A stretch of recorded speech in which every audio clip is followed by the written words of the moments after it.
What works? Language, literacy and numeracy in training and assessment.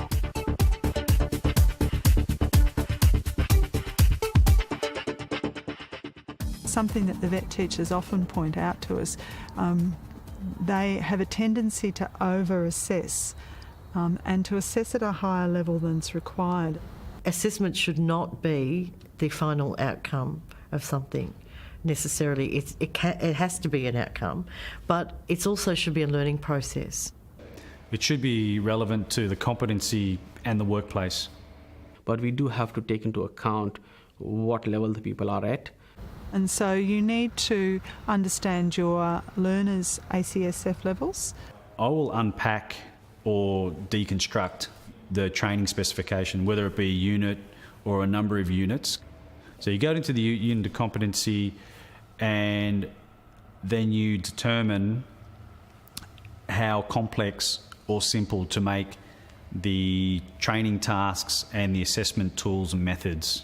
We ensure that the students know what criteria they must meet. So when you see our assessments, it's all based on criteria that has to be addressed in all of the units of competence that are being assessed. It's important to have the learners perform the skill in an environment that's as close to what they would normally performing the skill in. We use a combination of assessment methods through direct observation, where either in a simulated setting or in a real-life work environment. They're always wanting more efficient, less paper-driven ways of being able to assess. And if someone can come along and show them how to use a checklist that would work and would show, where they can tick off that a student has done this, or show them how to use an iPad to film a student doing it. There's your documentation.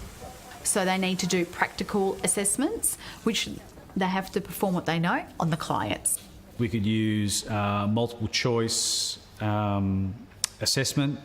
We could ask the learners to provide short responses, either verbally or in a written manner. They know what to do, they know what is expected of them, but it's often the difficulty transferring that into a written component. So I think oral questioning is also a really important part of assessment.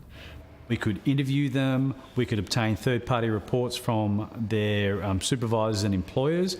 I became really concerned that a lot of our older mature age students had not been ever using a computer. So a lot of my assessments have been devised around using a computer and accessing information. The videos are great. They hate doing it, but it's good for us. It's good for them too, because I say it's part of their portfolio of evidence. We get USBs coming in too, where they actually have to demonstrate their skills. Look, I think the problem with vocational education has been that there are many organisations and groups out there and teachers out there that believe competency is something that you just have to demonstrate. It's not. It's actually a learning process, and there are a whole lot of things inside of demonstrating that competency, but the final outcome should be that you can do all those things and understand why you're doing them.